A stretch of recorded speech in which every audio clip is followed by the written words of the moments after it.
বৰপেটা বিজেপিৰ সভাপতি উদ্বোধন কৰিলে ভোলানাথ এণ্টাৰপ্ৰাইজৰ নামনি অসমৰ ৰাসনগৰী খাউলীৰ প্ৰতিষ্ঠিত কেৰু কমাৰশালৰ স্বত্বাধিকাৰী তথা বিশিষ্ট ব্যৱসায়ী গোপী দাসৰ একমাত্ৰ শিক্ষিত পুত্ৰ গোপাল দাসৰ মালিকাধীন BTC ৰোডত অৱস্থিত দৈনন্দিন গৃহ নিৰ্মাণত ব্যৱহাৰৰ লোহা সিমেন্ট ইটা আদি সামগ্ৰীৰে ভৰপূৰ ভোলানাথ এণ্টাৰপ্ৰাইজ নামৰ বিক্ৰী প্ৰতিষ্ঠানটো।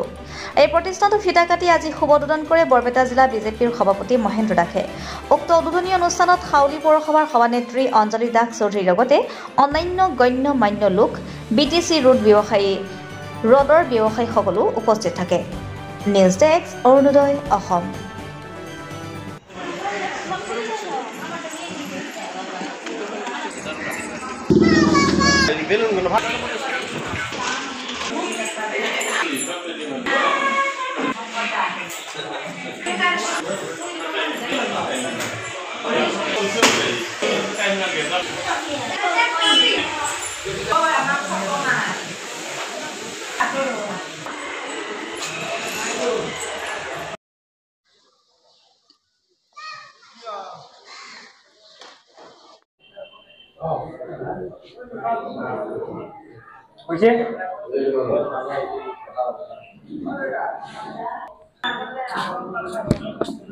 নেকি ফোন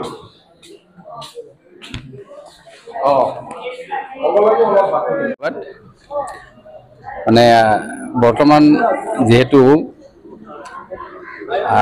কেঁচা ঘৰ নাই, পকী ঘৰতে সকলে মানে বসবাস কৰা আৰম্ভ কৰিছে আৰু চৰকাৰেও পকী ঘৰ দিয়াৰ ব্যৱস্থা কৰিছে। এই হেতুকে লোহা লক্কৰ বা যিকোনো বস্তুৰে বৰ্তমান সকলোকে প্ৰয়োজন হৈ পৰিছে আৰু সেইকাৰণে এই আজি BTC ৰোডৰ ভোলানাথ এণ্টাৰপ্ৰাইজ নামেৰে যি আজি হাৰ্ডৱেৰ দোকানখন খুলিছে উদ্বোধন কৰিব আহিছোঁ। ভাল লাগিছে, যিমানে অনুষ্ঠান প্ৰতিষ্ঠান এনেকুৱা হৈ থাকিব সিমানে মানুহৰ মানে ঠাইডোখৰৰ উন্নতি হ'ব, লগতে নিজকে সংস্থাপিত কৰিব পাৰিব। তেখেতৰ ল'ৰাৰ বাবে এইখন দোকান আজি আৰম্ভ কৰিলে আৰু বেকাৰ সমস্যা দূৰ হয়। আচল কথা কি, ব্যৱসায়মুখী মানুহ হ'ব লাগে। চাকৰিয়ে সকলো মানে সমাধান কৰিব নোৱাৰে চাকৰিমুখী মানুহে।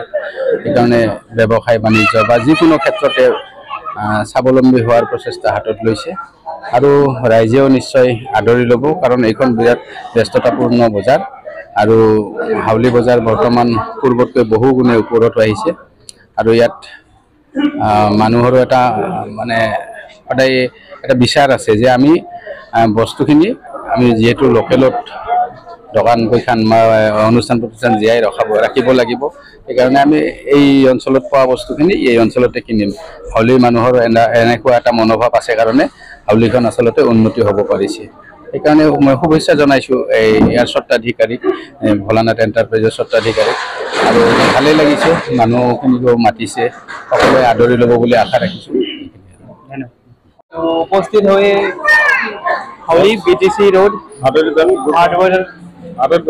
হাৰ্ডওয়াৰেৰ দোকান হয়। কি বস্তু পাবো ইয়াতে? আৰ ইয়াত পোৱা যায় ৰড, সিমেন্ট, নাট বল্টু আৰু এই পিনস, গাজল वगैरह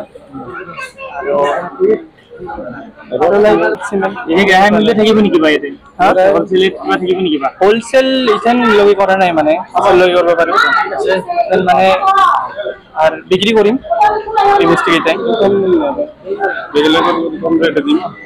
যেনে ঘৰৰ সেই প্ৰাইমাৰ চাইমাৰ গিলা। গতিকে এতিয়া যিহেতু নিবনুৱা সমস্যা এটা বৃহৎ সমস্যা বুলি ক'ব লাগে, যিহেতু তুমি চাকৰি বাকৰি পালা বেপাৰ বাণিজ্যৰ ওপৰত কিয় গুৰুত্ব দিছে? কাৰণ মানে মোৰ মানে নিজা ইচ্ছা আছিল যে এটা নিজৰ বিজনেছ কৰিম, চাকৰিটো মানে কৰিব পাৰিলো হয়, কিন্তু নেগেলো আৰু চাকৰি বাগে নিজৰ এটা বিজনেছ ষ্টাৰ্ট কৰিলোঁ সৰুকে।